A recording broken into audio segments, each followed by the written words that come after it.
There's something going on here that surprisingly went unnoticed by some Western media who never miss a chance of lashing out at China's presence in Africa. Something that's way more telling of the nuanced nature of the Sino-Africa relationship than the fanfared narrative of China's colonization of Africa.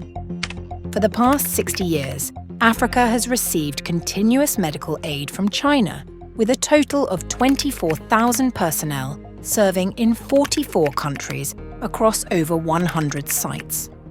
However, Chinese doctors, once welcomed as prestigious guests in newly liberated African countries with fledgling healthcare systems, have now been sidelined to mere volunteers who are not even eligible to write prescriptions in many African nations. What do we make of the shift in the tide, and what are its implications? To answer the question, 2 Chinese researchers have conducted an array of interviews with Chinese medical teams, local health officials, and diplomats on both sides through 5 years of field research. Their findings unveil a mismatch between what China can share and what some African countries wish to pursue. This video presents the highlights of their findings, specifically the 3 setbacks the Chinese medical team faces within the broad landscape of healthcare in Africa, with the complete version available on our website at thechinacademy.org. Firstly, judging from China's experience, African countries demanding licenses from the Chinese medical team are shooting for criteria incompatible with their current development phase. For example, to practice medicine in Tanzania, a foreign doctor needs permits for work and residency, as well as a doctor's license, approved by the country, a process that takes an average of 1.5 years. This poses enormous challenges for members of the Chinese medical team who came on 1-2-year missions, not to mention language barriers. Despite being seasoned doctors with eligible licenses obtained in China, they are unable to practice as doctors in countries such as Tanzania, and may even face inquiries from immigration officials. It is worth mentioning that no such license was required in the 1960s when Tanzania first gained independence. To understand what prompted the shift in policies, we must consider the second setback, the all-encompassing influence of neoliberalism in Africa.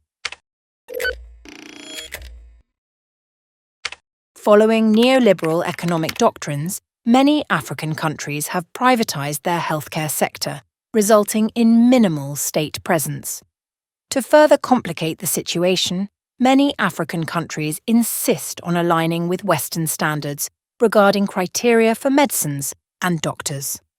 Now we are left with a situation where these African countries lack state-led efforts in pharmaceutical production, while pharmaceutical standards, on the other hand, have been greatly elevated. What these African countries end up doing is importing the most modern medicines, to the extent that even the most commonplace medicines have to be imported from the West. Despite the good intentions that go into setting high standards, the hefty price tags that come with the imported medicine are unfortunately depriving African people of basic medical treatment. Chinese Ministry of Foreign Affairs officials have once lamented, if China's medicines can meet the needs of the Chinese people, why can't they be good enough to help African people? It is fair to say that private hospitals adhering to Western standards have yielded great results for some in Africa the wealthiest. Private hospitals funded by foreign capital, such as the Aga Khan Hospital, whose network of hospitals spreads across East Africa, boast state-of-the-art equipment and services. These hospitals lure top African doctors with high salaries while meticulously catering to the needs of wealthy locals and expatriates. What is left for the mass public? In stark contrast, the general population relies on underfunded, understaffed, dilapidated public hospitals plagued by resource shortages. Though challenging, as the report might suggest, the researchers argue that the prospect is not entirely bleak for China's future contribution to Africa's medical development. The research highlights opportunities for Africa to benefit from China's experiences in battling Ebola on the continent and how it could pave the way for concrete Sino-Africa partnerships, especially those that align with Africa's on-the-ground realities. And these, more pragmatic and multifaceted international collaborations leave some hope for potential change. For up-to-date analysis and on-the-ground sentiments from China, click here to visit our website, thechinaacademy.org, and join our audience community of over 150 million followers.